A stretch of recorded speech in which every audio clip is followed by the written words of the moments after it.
देवेंद्र फडणवीस हा कार्यक्षम माणूस आहे.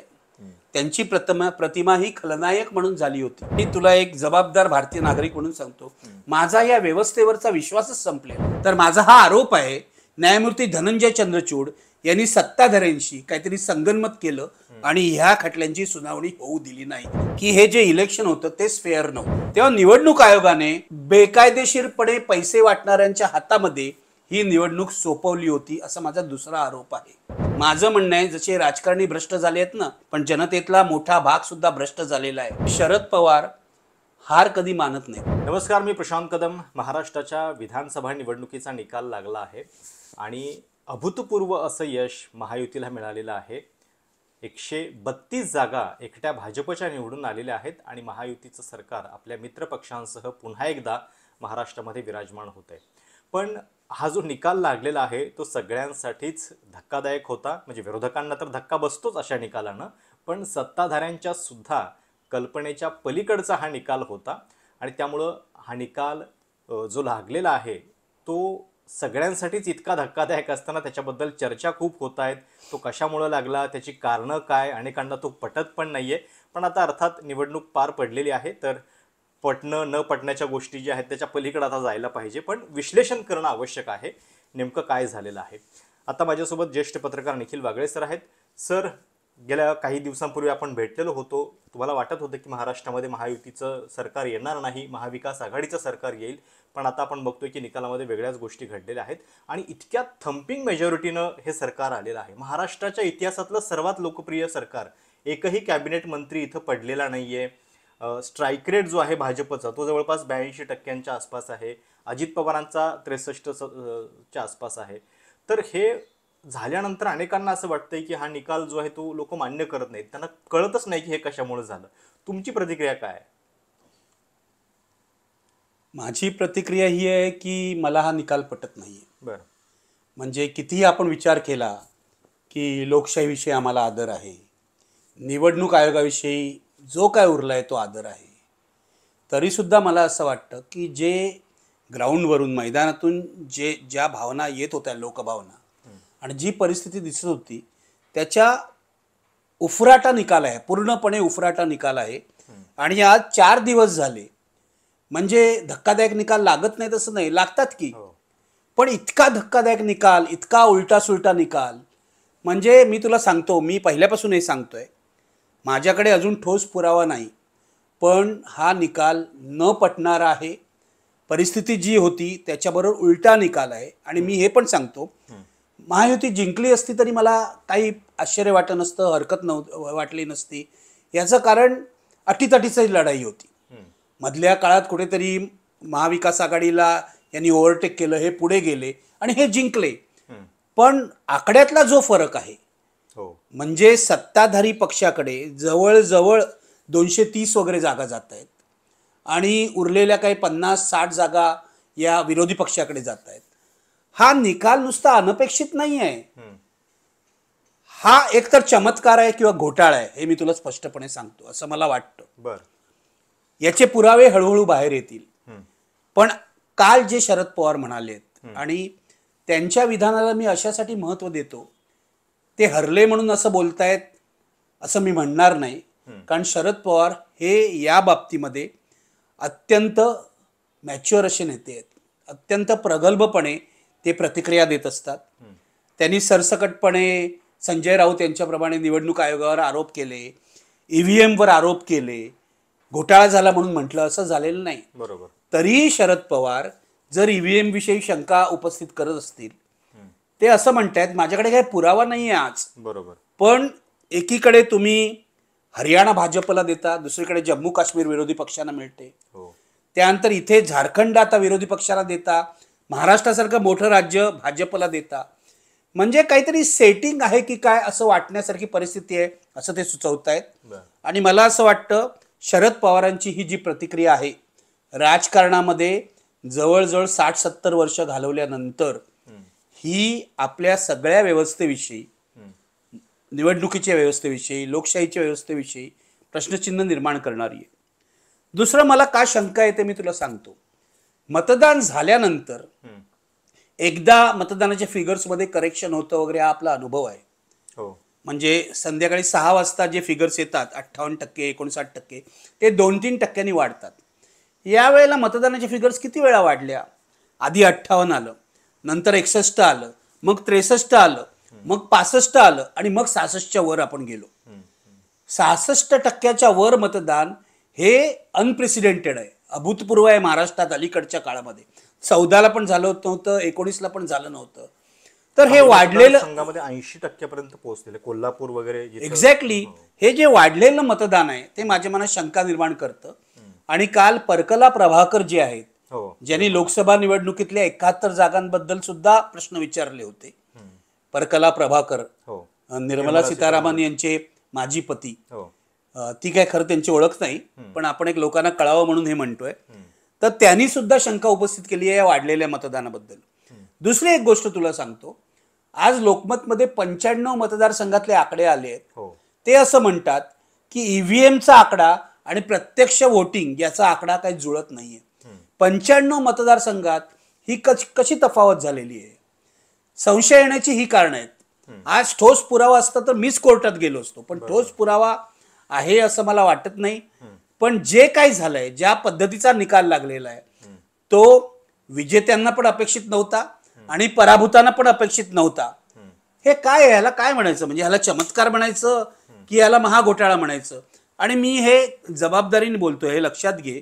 याचं कारण आपण कसं आहे माहितीये का, आपलं ट्रेनिंग असं आहे सर्वांचं, तथाकथित सभ्यपणाचं ट्रेनिंग, की आपण कुठल्याच एस्टॅब्लिश व्यवस्थेविषयी शंका व्यक्त करत नाही. म्हणजे सुप्रीम कोर्ट आहे, सुप्रीम कोर्ट आदरणीय आहे. आता इथे या निवडणुकीत सुरू काय झालंय बघ, सुरुवात मला असं वाटतं सुप्रीम कोर्टापासून झाली. माझा प्रश्न असा आहे की मुख्य न्यायमूर्ती होते चंद्रचूड, धनंजय चंद्रचूड यांनी या खटल्यांची, 2 खटल्यांची सुनावणी का नाही केली? मी कोणताही आरोप करू इच्छित नाही, पण ते जर असं म्हणत असेल की भारतीय जनता मूर्ख आहे, तिला काही कळत नाही, तर माझा हा आरोप आहे, न्यायमूर्ती धनंजय चंद्रचूड यांनी सत्ताधाऱ्यांशी काहीतरी संगनमत केलं आणि ह्या खटल्यांची सुनावणी होऊ दिली नाही. हा माझा आरोप आहे, माझ्यावर कंटेम्प्ट टाका. इंटरेस्टिंग गोष्ट काय याच्यातली, ज्यावेळी अध्यक्ष सुनावणी करत नव्हते त्यावेळी ते त्यांना झापत होते की हा आमच्या निकालाचा अपमान आहे, एक्झॅक्टली दिरंगाई करतात. बरोबर आहे. आणि या निकालाबद्दल त्यांची जी शेवटची कमेंट होती अध्यक्षांच्या, ती अशी होती की विधानसभा अध्यक्षांचा निकाल हा प्रथमदर्शनी आमच्या निकालाच्या विरोधात वाटतो. मग त्याच्यानंतर तुम्ही तो इतका काळ चालू ठेवला तसाच, आणि त्यांना निकाल देणं अशक्य होतं असं काही मला वाटत नाही. म्हणजे जे सुप्रीम कोर्टातले आपले वकील सिद्धार्थ शिंदे वगैरे जे सांगतात, त्यावरून सुनावणी करणं अशक्य होतं असं मला वाटत नाही. दुसरा मुद्दा माझा असा आहे की हे जे इलेक्शन होतं तेच फेअर नव्हतं पहिल्यापासून. म्हणजे एक तर निवडणूक आयोगाने हे इलेक्शन जाहीर करायला खूप वेळ काढला, उशिरा जाहीर केलं. हरियाणा आणि जम्मू काश्मीर बरोबर हे घेतलं नाही, त्यामुळे सत्ताधारी पक्षाला वेळ मिळाला लाडकी बहीण योजनेचे 4-4, 5-5 हप्ते द्यायला. म्हणजे 7,500 रुपये दिवाळीपूर्वी सत्ताधारी पक्षाने या तथाकथित लाडक्या बहिणींना दिले. ही माझ्या मते आचारसंहितेपूर्वी झालेली लाचखोरी होती. माझा मुद्दा असा आहे की आचारसंहितेत तुम्ही हा हप्ता थांबवलात, म्हणजे हे मतदारांना आमिष होतं असं निवडणूक आयोगाला वाटलं. मग आचारसंहितेच्या काळात जर ते आमिष होत असेल तर आचारसंहितेच्या पूर्वी ते आमिष नाही, ते कल्याणकारी भेट आहे असं तुम्हाला कसं वाटतं? ती सुद्धा लाचच आहे, आमिष म्हणा, लाच म्हणा. तेव्हा निवडणूक आयोगाने सत्ताधाऱ्यांना, मतदारांना लाच द्यायची संधी दिली. त्यामुळे मला असं वाटतं हे टोटल अनफेअर इलेक्शन होतं. त्यामध्ये आता महायुतीने काय केलं, महाविकास आघाडीने काय चुका केल्या याची चर्चा आपण करू, पण मुळात मला असं वाटतं की अनफेअर इलेक्शन आहे आणि हे पहिल्यापासून सत्ताधाऱ्यांच्या बाजूनी रचण्यात आलं होतं हे इलेक्शन. सत्ता संघर्षाच्या सुनावणीबद्दल खरं तर अनेकांना प्रश्न आहेत, पण त्यावेळी मग उद्धव ठाकरे असं म्हणत होते, शरद पवार पण म्हणत होते की जनतेच्या न्यायालयामध्ये आम्हाला न्याय मिळेल, आम्ही तिथं दाखवू की खरी शिवसेना कोणाची. पण मग ते पण नाही झालं का? याचा एक परस्पर संबंध आहे? परस्पर संबंध आहे की नाही मला माहित नाही, किंवा मी तसं लावू इच्छित नाही. परंतु जर न्यायालयाचा निकाल आला असता आणि जर ठाकरे पवारांच्या बाजूनी आला असता तर त्याचा 100% इफेक्ट झाला असता. खरं तर मी जेव्हा म्हणतो की हा निकालच मला मान्य नाहीये, म्हणजे लोकशाहीत आपण काय म्हणतो की मतदार बदलले, इतकं सोपं मी नाही. हे बघ, CSDSनी सर्वे केलेला आहे आता, पोस्ट पोल सर्वे वगैरे, आणि त्यांच्यामध्ये ते उत्तरं काढतात. पण मी काय अकॅडमिशियन नाहीये, मला राजकारणामध्ये काय भानगडी चालतात हे माहिती आहे. त्यामुळे मला असं वाटतं की जर महायुती ही जिंकली असेल इलेक्शन किंवा ही निवडणुकीत त्यांना इतकं मोठं यश मिळालं असेल तर पैशाच्या प्रभावामुळे मिळालं हा माझा पहिला मुद्दा आहे. म्हणजे अधिकृत पैसा आणि अनधिकृत पैसा. लाडकी बहीण योजनेमधून जो पैसा दिला डायरेक्ट कॅश ट्रान्सफर सरकारी व्यवस्थेतून, तो सरकारी तिजोरीतून दिलेली लाच आहे असं मी मानतो. त्यामुळे तो पैसा आणि या निवडणुकीमध्ये महाराष्ट्रात पहिल्यांदाच म्हणजे पैसा वाटला जात नव्हता असं नाही, पण एवढा पैसा एकेका मतदाराला 10,000 रुपये दिले जात आहेत अशा थप्प्या नोटांच्या. असे मला फोन येत होते, ठाण्याहून फोन आला, कोकणातून फोन आला, आणखीन कुठून फोन, म्हणजे महाराष्ट्रभर पैसे वाटले जात होते. आणि यावर कसा विश्वास ठेवायचा की निवडणूक आयोगाला पैसे वाटणारा एक सुद्धा सापडत नव्हता. काही ठिकाणी म्हणजे उदाहरणार्थ राजापूरला उद्धव ठाकरेंच्या शिवसेनेच्या उमेदवाराने राजन साळवीनी स्वतः तिकडे तक्रार नोंदवली.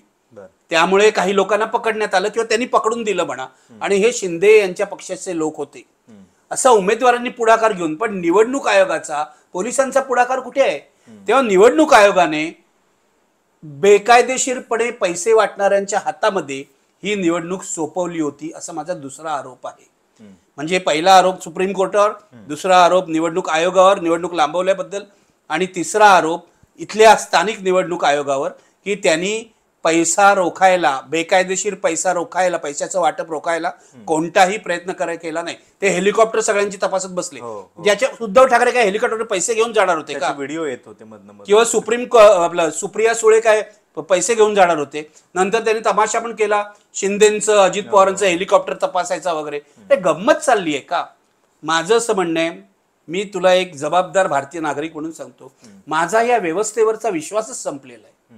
संपूर्ण आयुष्यभर मी विश्वास ठेवला, मी प्रयत्न केला, मला व्यवस्थेतली भोकं दिसत होती, व्यवस्थेतली छिद्र दिसत होती, व्यवस्था सडलेली आहे, करप्ट झाली आहे दिसत होतं, पण आता माझा विश्वासच नाही. बऱ्याच लोकांची ही भावना आहे. पण त्याला आता करणार काय? म्हणजे विरोधी पक्ष सुद्धा प्रत्येक वेळी निवडणूक झाली की हा ईव्हीएमचा मुद्दा उपस्थित करतात. याच्याबद्दल एक परमनंट सोल्युशन, त्याच्याबद्दल एक आंदोलन, भांडणं जे काय करायला पाहिजे ते आधी करायला पाहिजे होतं ना त्यांनी. पण 4 महिन्यापूर्वी लोकसभा निवडणुकीच्या निकाल आल्यानंतर त्यावेळी याच्याबद्दल कोणी बोलत नव्हतं. त्यावेळी बोलले ना, ती मी जी परकला प्रभाकरचं सांगतोय, तिस्ता सेटलवाडनी वगैरे प्रेस कॉन्फरन्स घेतली होती की कशा प्रकारे इथे अनेक जागा 71 जागा मॅनेज केल्या गेल्या आहेत किंवा काय घोटाळे केले गेले आहेत अशी ती प्रेस कॉन्फरन्स होती. मला असं वाटतं तू पण कार्यक्रम केला होतास किंवा इतर युट्यूबर्सनी कार्यक्रम केला होता. मेनस्ट्रीम मीडिया जो आपण गोदी मीडिया म्हणतो तो काहीच करणार नाही ना, तो प्रश्नही उपस्थित करणार नाही. कारण या भ्रष्ट व्यवस्थेमध्ये या मीडियाचे सुद्धा स्टेक्स आहेत ना, त्यांचं सुद्धा स्टेक होल्डर आहेत ते या सगळ्या भ्रष्ट व्यवस्थेमध्ये. मला काय वाटतं, जर सत्ताधारी भ्रष्ट आहेत, जर विधिमंडळ भ्रष्ट आहेत, जर न्यायव्यवस्था सुद्धा धड राहिलेली नाही किंवा मीडिया सुद्धा खलास झालेला आहे, तर काय करायचं? तू जे म्हणतोय करेक्शन कसं करायचं, आंदोलन करायला पाहिजे. मला असं वाटतं या विरुद्ध ना लोकांचा उठाव पाहिजे, लोकांचा उठाव पाहिजे की हा निर्णय आम्हाला मान्य नाही. मी आणखीन एक गोष्ट सांगतो, जे आज सोशल मीडियावर कोणीतरी लिहिलेलं आहे की एवढा मोठा विजय मिळाला भाजपला, 130-32 जागा, म्हणजे मोदींपेक्षा मोठा विजय देवेंद्र फडणवीसला मिळाला असं म्हणायला पाहिजे. नक्की. 2014ला 123 जागा होत्या, 2019ला 105 जागा होत्या. आता देवेंद्र फडणवीसच्या हातात सर्व असताना त्यांनी 130च्या वर 132 जागा मिळवून दिल्या. बरोबर. जल्लोष कुठे आहे? भाजपच्या नेहमीच्या संस्कृतीनुसार एक मोठा जल्लोष व्हायला पाहिजे ना महाराष्ट्राच्या गावागावात. आता हे आपण बोलल्यावर ते कदाचित करतील जल्लोष, पण गेल्या 2 दिवसात असा उत्स्फूर्त जल्लोष जो आहे तो काय दिसलेला नाही. याचं कारण काय आहे? बरोबर. मला हे प्रश्न विचारावेसे वाटतात की संशयास्पद परिस्थिती आजूबाजूला वाटते रे. नाही, मला त्याच गोष्टीकडे यायचं होतं की म्हणजे हा निकाल जो आहे तो केवळ महाराष्ट्राच्या विधानसभेची रचना ठरवत नाहीये, तर तो शिवसेना आणि राष्ट्रवादी कोणाची हे पण सांगणारा निकाल झाला शेवटी. आणि मग आपल्या आजूबाजूला असे कोण लोक भेटतात की जे सांगतायत की नाही, एकनाथ शिंदेंनी जे केलं ते योग्य केलं, असं वाटणारा महाराष्ट्र आहे का? म्हणजे की पक्ष ताब्यात घेतला त्यांनी शिवसेना नावाचा, तर ते योग्य झालं असंच या निकालातून दिसतंय. असं या निकालातून दिसतंय, पण प्रश्न हा आहे की एकनाथ शिंदेनी जे केलं, ज्याला गद्दारी म्हटलं ह्या लोकांनी किंवा खोके पॉलिटिक्स असं म्हटलं, ते लोकांना मान्य आहे असं म्हणायचं? काय म्हणायचं? किंवा गुजरातमध्ये जे सगळे आपले उद्योग गेले, ज्याच्यावर विरोधी पक्ष आक्षेप घेत होते महाविकास आघाडीवाले, तेही लोकांना मान्य आहे असं म्हणायचं. या लोकांनी शिवाजी महाराजांचा पुतळा पाडला किंवा त्यांच्यामुळे पडला, त्यांच्या भ्रष्टाचारामुळे, तेही मान्य आहे असं म्हणायचं. शेतकरी जे आक्रोश करत होते, सोयाबीन शेतकरी, हे तर आपल्या टेलिव्हिजनच्या कॅमेऱ्यासमोर दिसत होते, किती शिव्या घालतात सरकारला, हेही गेलं वाहून.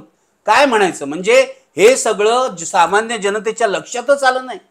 महाविकास आघाडीला 32-33% मतं मिळाली आहेत आणि महायुतीला 50% मतं मिळाली आहेत. हा जो फरक आहे 14%चा, म्हणजे आधी जे आक्षेप घेतले शिंदेंवर, म्हणजे आता पैसे खाण्याचं सगळं जे राजकारण आहे ते जनतेला मान्य आहे का? जनता असं सांगते की तुम्ही पण पैसे खा आणि आम्हाला पण थोडे द्या. एक महत्वाचा मुद्दा आपल्याला विचार करायला पाहिजे की आपण मतदार हा सर्वश्रेष्ठ आहे आणि तो नेहमी योग्यच असतो असं मानतो. मी आता त्यालाही ऑब्जेक्शन घेतो. मतदारांमधला एक मोठा वर्ग जो आहे तो या भ्रष्टाचारात स्टेक होल्डर आहे ना, नाही आहे का? राजकारणी पैसे खातात, मग आम्हाला मिळाले तर काय गैर आहे? जे पैसे वाटले जातात, जो मतदार 10,000 रुपये एका मताला घेतो गुपचूप किंवा उघडपणे, बरोबर, तो काय आहे? तुम्ही त्याला असं मानणार की नाही नाही तो लोकशाहीचा आधारस्तंभ आहे वगैरे? मी नाही असं मानत. माझं म्हणणं आहे, जसे राजकारणी भ्रष्ट झाले आहेत ना, तसे जनतेतला मोठा भाग, सर्व जनता मी म्हणत नाही, पण जनतेतला मोठा भाग सुद्धा भ्रष्ट झालेला आहे आणि या भ्रष्ट झालेल्या लोकांनी राजकारण्यांची संगनमत करून ही निवडणूक जिंकली आहे का याचा शोध घ्यायला पाहिजे. हे प्रश्न आहेत माझ्या मनात, काय उत्तरं सगळी नाहीत. मी प्रश्न विचारतोय कारण असा निकाल कसा आला? एवढे आक्षेप असून या राजकारणाविषयी शिंदेच्या आणि इतर अजित पवारांना 34 जागा मिळाल्या, 34 का 38, 41 जागा मिळाल्या. मला एका प्रश्नाचं उत्तर दे, म्हणजे 70,000 कोटीचा भ्रष्टाचार वगैरे गेला का वाहून? मतांच्या पुरामध्ये वाहून गेला? मोदी पण म्हणाले होते 70,000 कोटीचा भ्रष्टाचार आहे, तो कुठे गेला? मला मतदारांना हे विचारायचं आहे, तुम्ही जेव्हा अजित पवारांना मतं दिलीत तेव्हा हा भ्रष्टाचार विसरलात का?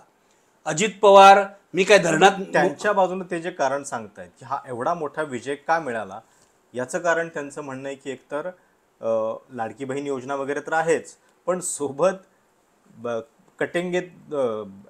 बटेंगे तो कटेंगे आणि इतर ज्या त्यांच्या घोषणा होत्या, एक है तो सेफ है, त्याच्यानंतर एक ओबीसींचा मायक्रो मॅनेजमेंट त्यांनी केलं, वेगवेगळ्या पद्धतीचे मेळावे त्यांनी घेतलेले होते, महामंडळं घोषित केली, त्याच्यानंतर मतांचं जे विभाजन झालेलं आहे ते सुद्धा त्यांच्या पथ्यावरती पडलं. हे त्यांच्याकडून, म्हणजे जे जिंकलेत त्यांच्याकडून ही कारणं दिली जात आहेत, म्हणून आपण त्याचं विश्लेषण करायला हवं. एक तर लाडकी बहीण पॉप्युलर झाली होती, तिचा परिणाम होणार हे सगळेच मानत होते, पण किती परिणाम होईल? 20% होईल, 25% होईल की 80% होईल? इथे तर 100% झालेलं दिसतोय. तर मुद्दा असा आहे की लाडकी बहीण योजना यांच्या पथ्यावर पडली, हे नाकारण्यात काय अर्थ नाही, पण लाडकी बहीण जर पथ्यावर पडली तर एवढ्या कल्याणकारी योजना यांनी सुरू केल्या, लाडका भाऊ पण होती, म्हणजे ती अप्रेंटिसची योजना, किंवा शेतकऱ्यांना पण 20 फुकट दिली होती, यातली कुठली कल्याणकारी? शिंदे असं म्हणाले की कल्याणकारी योजना पथ्यावर पडल्या.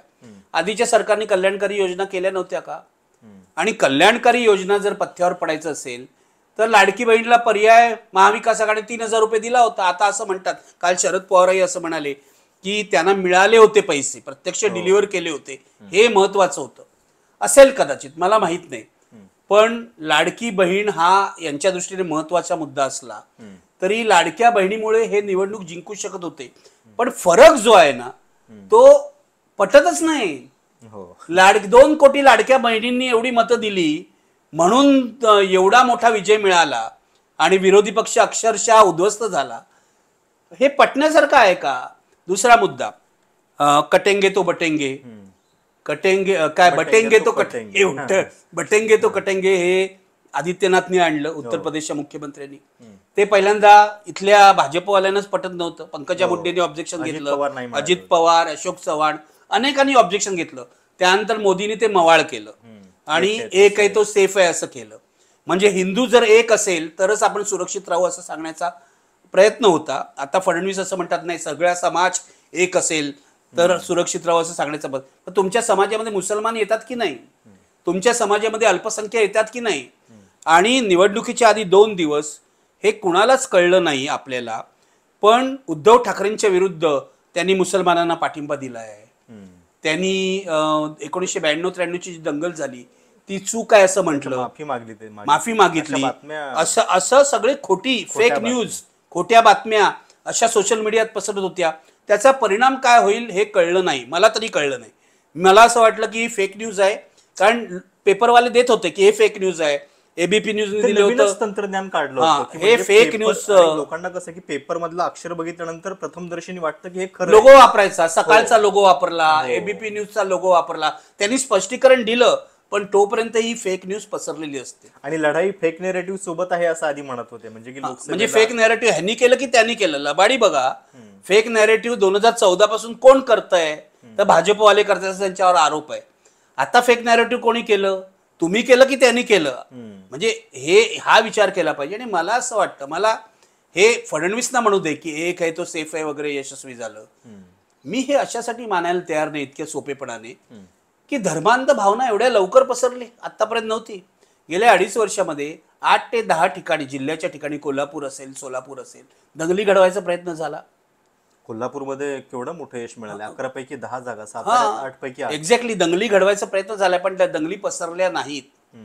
जो महाराष्ट्र किंवा महाराष्ट्राचा नागरिक हा त्यावेळेला दंगली रोखू शकतो, त्यांनी यावेळेला दंगल का नाही रोखली, किंवा यावेळेला धर्मांध भावना का नाही रोखली, हा प्रश्न आहे माझ्या मनात. तेव्हा इतकी सोपी उत्तर नाहीत. मला असं वाटतं की मी एक बोलून दाखवतो, म्हणजे माझ्याकडे काही पुरावा नाही, पण हे टोटल इलेक्शन हे रिग्ड आहे असं मला वाटतं. हे रिग्ड आहे असं माझ्या मनात शंका येते. कसं काय हळूहळू बाहेर येईल, जसं आता ईव्हीएम आणि प्रत्यक्ष मतातला फरक बाहेर आला, आणखीन काय काय बाहेर येईल हळूहळू. बरोबर. अपक्षांची भूमिका, मनसे आणि वंचित यांनी किती लोक पाडले, हे सगळं हळूहळू बाहेर येईल. पण मला या पद्धतीने लोकांनी मतं दिली असतील यावर माझा विश्वास बसत नाही. इतकी वर्ष पत्रकारितेत घालवल्यावर माझा खरोखरच विश्वास बसत नाही. आणि मला असं वाटतं की ही लोकभावना आहे. मला असंख्य फोन येत आहेत की हे कसं झालं, काय झालं, हे लोकांच्या मनात सुद्धा प्रश्न आहेत. जेव्हा समाजातले खूप लोक प्रश्न विचारतात ना की हे असं कसं झालं, की प्रत्यक्ष काय वेगळंच दिसत होतं. नाही, आणि इंटरेस्टिंग गोष्ट तीच आहे की 2014 मध्ये महाराष्ट्रात सगळे पक्ष वेगळे लढले, तेव्हा भाजपला 122 जागा मिळाल्या. 2019ला दोघे एकत्रित होते तेव्हा 105 मिळाल्या, आणि आता 3 पक्ष एकत्रित असताना 132 मिळाल्यात. तिघं एकत्रित असताना 132 आहेत. आणि म्हणजे मोदी सुद्धा 2014ला जेव्हा सत्तेत आले तेव्हा काही गोष्टी आपल्याला दिसत होत्या की लोक काँग्रेसच्या विरोधात बोलतायत, भ्रष्टाचाराला कंटाळल्यात, त्याच्यानंतर बातम्या येतात तशा. इथं भाजपची ही लोकप्रियता अचानक मतपेटीतून दिसायला लागली. हा, म्हणजे खुद्द फडणवीसनं सुद्धा असं आश्चर्य वाटलं असेल की आतापर्यंत लोक आपल्याला खलनायक म्हणून बघत होते, आता आपण अचानक नायक कसे झालो असं त्यांना वाटलं असेल. आणखीन एका मुद्द्याची चर्चा करायला पाहिजे, अदानी इफेक्ट. त्याची आपण चर्चा या निवडणुकीच्या संदर्भात, ही निवडणूक खूप प्रतिष्ठेची. एक्झॅक्टली, मी हेच म्हणतोय की हा जो पैसा आला या निवडणुकीत तो नेमका कुठून आला. म्हणजे एका पत्रकारांनी युट्यूबवर बोलताना असा आरोप केलेला आहे, तो किती खरा खोटा मला माहित नाही, की गुजरातमधून कंटेनर भरून 3-4 हजार कोटी रुपये आले, असा त्यांनी आरोप केलेला आहे. आपल्याला माहित नाही तो खरा की खोटा, पण ज्या पद्धतीने कॅश सगळीकडे वाटली जात होती, रोख रक्कम सगळीकडे उधळली जात होती, त्यावरून हा पैसा कुठून आला हा प्रश्न आहे. आणि हा प्रश्न उपस्थित झाल्यावर माझ्या मनात हा प्रश्न येतो की या निवडणुकीत अदानीची भूमिका काय आहे. कारण इथे जर महायुती हरली असती तर अदानीचा धारावी प्रोजेक्ट कॅन्सल झाला असता, ते उद्धव ठाकरेंनी जाहीरपणे सांगितलं होतं. त्यामुळे जिथे म्हणजे लाखो करोडो रुपये इन्व्हॉल्व आहेत धारावी प्रोजेक्टमध्ये, अदानीच्या हातून तो प्रोजेक्ट गेला असता तर अदानीचं किती मोठं नुकसान झालं असतं. त्यामुळे महायुती हरू नये असा प्रयत्न अदानीसारख्या उद्योगपतीने करणं हे स्वाभाविक आहे. तेव्हा अदानीची भूमिका काय आहे, त्यांचा हस्तक्षेप काय आहे या निवडणुकीमध्ये. म्हणजे त्यांनी काय लोकांच्या घरात जाऊन त्यांना मतं द्यायला लावली नसतील, हे बरोबर आहे, पण एकूण हे सगळं नॅरेटिव्ह बदलावं म्हणून अदानीने काय भूमिका पार पडलेली आहे. अदानीने महायुतीला किती देणग्या दिल्या अधिकृत आणि अनधिकृतपणे, या सगळ्याचा शोध घेतला पाहिजे. खूप प्रश्नचिन्ह निर्माण केली आहेत या निवडणुकीने, ज्याची उत्तरं आता मिळणार नाहीत, कदाचित 6 महिन्यांनी, वर्षाने मिळतील. आणि सगळ्यात वाईट गोष्ट काय मी तुला सांगतो, की ज्या लोकांनी पडायलाच पाहिजे होतं असे नादान आमदार या विधानसभेत होते गेल्या. शिंदेचे जे 36-37 लोक होते, म्हणजे ते काय उपद्व्याप करत होते हे त्यांना माहिती. शिंदेनी त्यांना कसं सांभाळून ठेवलं हे त्यांचं कौशल्य आहे. पण ह्याच्यातले अर्धे तर पडायला पाहिजे होते. एकही कॅबिनेट मंत्री पडलेला नाही. एक्झॅक्टली. पैसे खाऊन सुद्धा निवडून आले हे. लोकांना काही वाटत नाही पैसे. मग आपण एक अधिकृत आता सत्यमेव जयतेच्या जागी असत्यमेव जयते असं आपलं ब्रीदवाक्यच करून टाकूया. अजितदादा स्वतः जर लोकसभा निवडणुकीमध्ये भाजपवाले त्यांच्या नाराज होते असं म्हटलं जातं. आणि आता तेव्हा त्यांनी मतं ट्रान्सफर केली नाहीत, कारण अजितदादांवर भ्रष्टाचाराचे आरोप होते. त्यांना वाटत होतं अजितदादा हा महायुतीला कलंक आहे. मग अचानक बदलले संघाने हस्तक्षेप केल्यावर. सगळं एकदम इतकं स्मूथ झालंय ना. म्हणजे भाजपचा आकडा पण जर समजा 100च्या आसपास राहिला असता तर कदाचित एकनाथ शिंदे आणि अजित पवारांनी बऱ्याच गोष्टी टर्म्स अँड कंडिशन्स वापरल्या असत्या, कदाचित ते इकडे पण गेले असते. ते पण नाही होत. बरोबर भाजप 132 वरती पोहोचलेला आहे. दुसरा मुद्दा मला विचारायचा आहे की जर खरोखर जनता विरोधात होती, त्यांना राग आला होता, तर तो राग फक्त या 3 पक्षामध्येच वाटला गेलाय. म्हणजे ना इतर कुठल्या अपक्षाला फायदा झालाय, ना कुठल्या इतर छोट्या पक्षांना फायदा झालाय. केवळ या 3 पक्षांचंच बहुमत दिसतंय याच्यामध्ये. म्हणजे काय झालंय या सगळ्याच प्रश्नांची उत्तरं शोधायला हवीत ना आपण. म्हणजे आता याच्यातले गुणदोष आहेत. गेल्या वेळेला पण आपण चर्चा केली होती की महाविकास आघाडीवाले बेसावध राहिले. त्यांनी काय 5 महिने काम नाही केलं. एकमेकात भांडत बसले, नाना पटोले विरुद्ध संजय राऊत वगैरे, या सगळ्या गोष्टी आहेत. पण तरी सुद्धा महाविकास आघाडी हरले असते तरी त्यांना 110-120 जागा तरी मिळाल्या असत्या असं मला वाटतं. एवढा तर त्यांचा प्रभाव होता. आणि आमदारांची संख्या जवळपास समान झाली आहे. एक्झॅक्टली. 30 आणि 50. बरोबर आहे, जवळजवळ समान झालेली आहे. या विधानसभेमध्ये महाराष्ट्रात विरोधी पक्ष म्हणजे विरोधी पक्ष नेता असणार नाही, कारण त्यांचे 10% सुद्धा होत नाहीयेत. पण मग या निवडणूक लढाईचा अर्थ हा होतो का? म्हणजे एका बाजूला शरद पवार होते, दुसऱ्या बाजूला देवेंद्र फडणवीस होते. पवार हरले आणि फडणवीस जिंकले, आणि पुढे काय सध्या म्हणता येईल, तात्पुरतं तरी असं म्हणता येईल. लॉंग टर्म मध्ये काय होतं बघूया. पण सध्या तरी आपल्याला देवेंद्र फडणवीस जिंकले, केंद्र सरकारच्या, मोदी सरकारच्या, निवडणूक आयोगाच्या मदतीने जिंकले असं म्हणणं भाग आहे. आता पवारांना सुद्धा मोठा फटका बसलाय. पवारांनी खूप प्रामाणिकपणे खूप फिरले, ते या वयामध्ये फिरले. आणि त्यांना यश दिलं होतं लोकसभेला. अचानक काय झालं? अचानक कशी त्यांची मतं कमी झाली, की मतदारच कमी करण्यात आले वोटिंग लिस्ट मधले, याचाही तपास झाला पाहिजे. मला तर हा मोठा घोटाळा वाटतो. मी तुला खरंच प्रामाणिकपणे सांगतो, मला याचं काही एक्सप्लेनेशन मिळत नाहीये लॉजिकल. आणि इतकी काय म्हणतात, सुनामी आली, सुनामीच आहे. पण ही सत्ताधाऱ्यांच्या मदतीने आली आहे की आणखीन कशाने, हेही शोधलं पाहिजे. पण आता एवढं सगळं झालेलं आहे आणि आता 5 वर्ष पुढची तर याच सरकारच्या हातामध्ये महाराष्ट्र आहे. तर पुढच्या 5 वर्षांसाठी मग किमान काय अपेक्षा तुम्हाला वाटतात या सरकारनं या गोष्टींचं तरी भान बाळगायला पाहिजे? पहिली माझी अपेक्षा आहे की देवेंद्र फडणवीसांनी आता जर ते मुख्यमंत्री झाले किंवा होतील असं मला वाटतंय, कारण भाजपचाच मुख्यमंत्री व्हायला पाहिजे, हक्क त्यांचाच आहे. गेल्या वेळेला त्यांचा हक्क हिरावला गेला होता, त्यांना उपमुख्यमंत्री पद मिळालं होतं. मला असं वाटतं त्यांनी मनातली जी सूडभावना आहे त्यांच्या मनात, ते दुःखी झाले होते, आपलं सरकार गेलं, उद्धव ठाकरेंनी आपल्याला सहकार्य नाही केलं वगैरे. आता निदान या विजयाने त्यांच्या मनातली ही सूडभावना नष्ट व्हायला पाहिजे. देवेंद्र फडणवीस हा कार्यक्षम माणूस आहे. त्यांची प्रतिमा ही खलनायक म्हणून झाली होती. आता त्यांना लोकांनी एवढं मोठं यश दिल्यावर ही जी नकारात्मक भावना त्यांच्या मनात होती गेली 2.5 वर्ष, ती बदलायला पाहिजे, ती विसरायला पाहिजे आणि लोकहिताची कामं करायला पाहिजे. दुसरी गोष्ट, ज्या लाडक्या बहिणींचा एवढा उद्योग तुम्ही करताय, ती योजना तरी नीट राबवा. आज हिंदुस्तान टाइम्सला बातमी आहे की लाडकी बहीण योजना जी आहे तिच्यावर परिणाम होण्याची शक्यता आहे, कारण अर्थ खात्याचे अधिकारी, अगदी अजित पवार सुद्धा जे अर्थमंत्री होते, ते सांगतायत आपल्याला आर्थिक शिस्त लावावी लागेल, आपल्याला नीट विचार करावा लागेल. मग काय करतील? त्यांनी कबूल केलेलं आहे 2100 रुपये, 2100 रुपये कबूल केलेले, ते काही त्यांना कमी करता येणार नाहीत. मग हे लोक काय करतील? 2 कोटी महिलांना त्यांनी दिले पैसे, असं ते म्हणतात, 7,500 रुपये. 2 कोटी महिलांऐवजी आता 1 कोटी महिला करतील ना. बाकीच्या त्या बसत नाहीत नियमात असं सांगतील. ही लबाडी करतात का हे बघायला पाहिजे. कसं आहे, आता त्यांनी लबाडी केली तरी या ज्या लाडक्या बहिणी तथाकथित आहेत त्यांनी मतं दिलेली आहेत. आता काय करतायत? मागे सुशीलकुमार शिंदे जेव्हा मुख्यमंत्री होते तेव्हा त्यांनी मोफत वीज देऊ असं सांगितलं होतं. नंतर सुशीलकुमार शिंदे झाले नाहीत मुख्यमंत्री, निवडणुकीनंतर विलासराव झाले. विलासरावनी सांगितलं आम्हाला परवडणार नाही मोफत वीज देणं, आणि ती योजना रद्द केली. काय केलं लोकांनी? काहीच केलं नाही. लोक घरात बसून शिवाय देऊ शकतात, लोक काय मोर्चे काढतात स्वतःहून? तर या लाडक्या बहिणी सुद्धा या गरीब बहिणी आहेत सगळ्या, ज्यांना 1,500 रुपये सुद्धा महत्वाचे वाटतात. त्या काय करणार आहेत?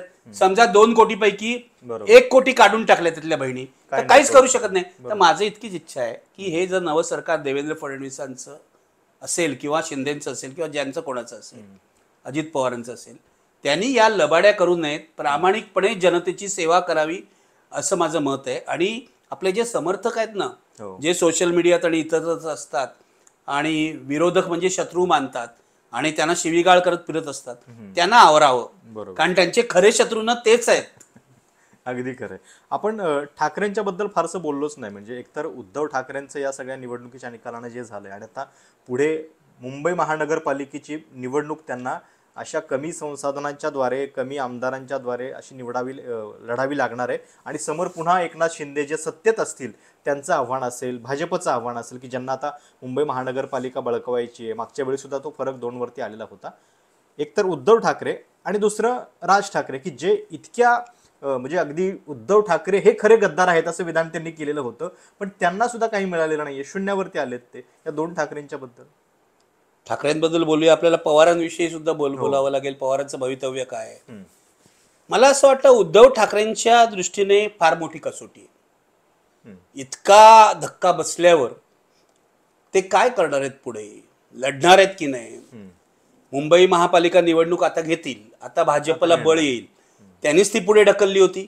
या सगळ्यांना त्यांना विश्वास नव्हता की आपण जिंकू. आता त्यांच्याकडे पैसा आहे, हे यश आहे विधानसभेतलं. लोकसभेतलं जे अपयश होतं ते धुवून निघालेलं आहे. त्यामुळे आता ताबडतोबीने 2 महिन्यात 3 महिन्यात ती निवडणूक घेतील.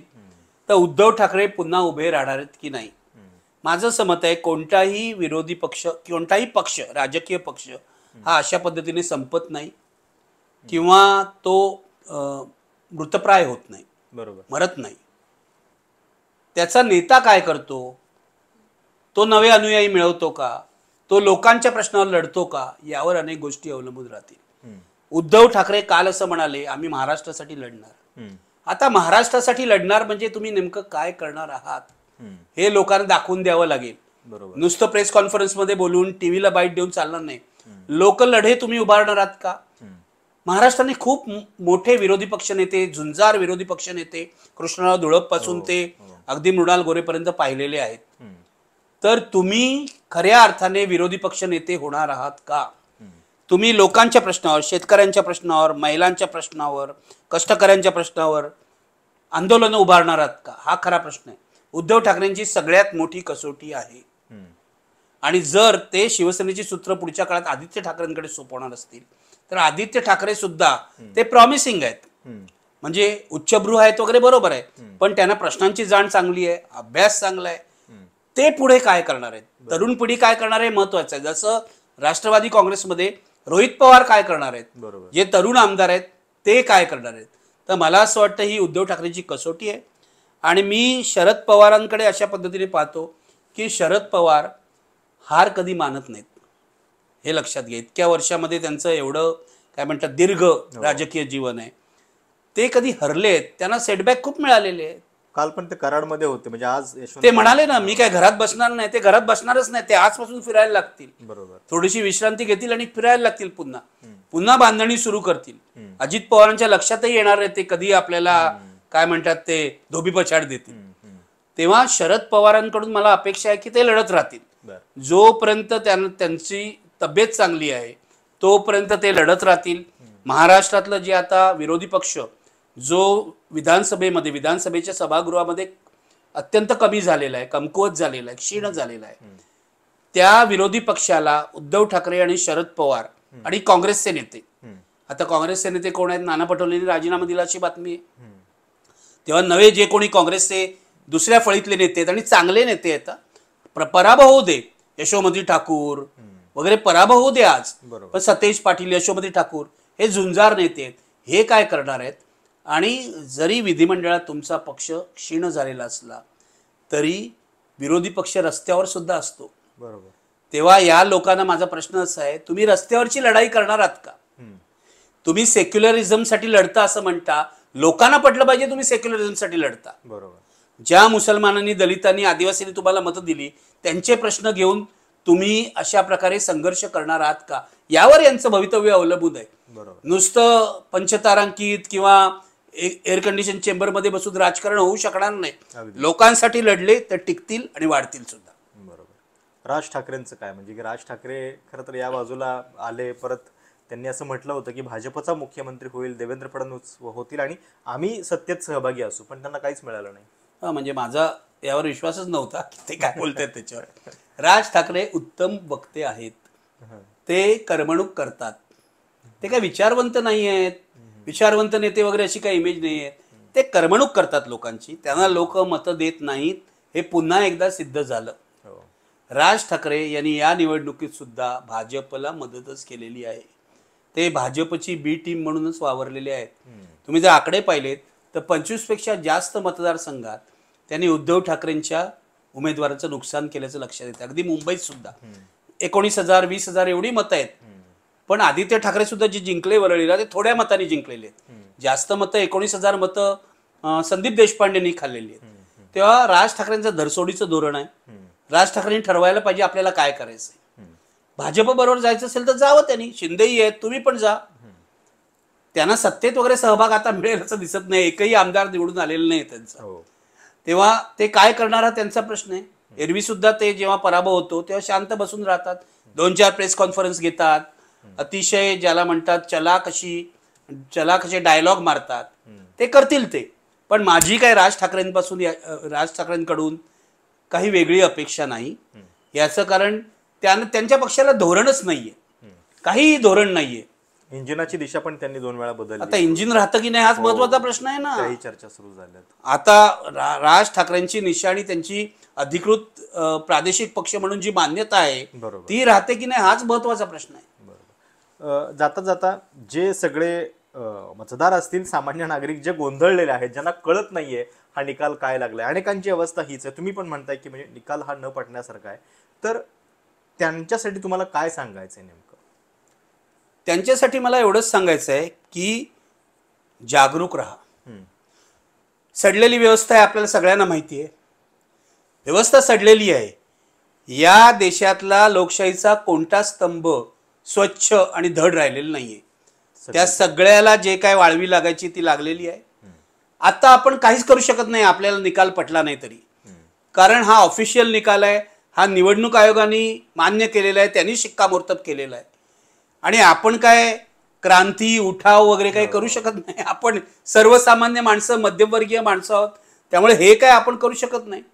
पण पुढची 5 वर्ष जागरूक राहणं आणि सरकारवर अंकुश ठेवणं नागरिक म्हणून, मला असं वाटतं सिव्हिल सोसायटीची जी भूमिका आहे ना लोकशाहीतली, ही खूप कमी महत्वाची झालेली आहे.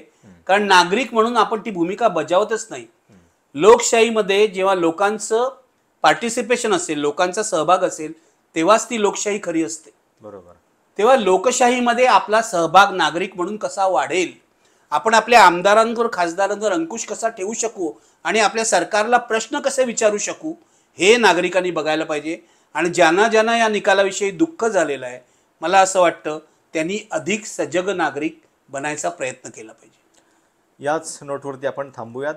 महाराष्ट्राचा हा निकाल सगळ्यांना गोंधळात टाकणार आहे.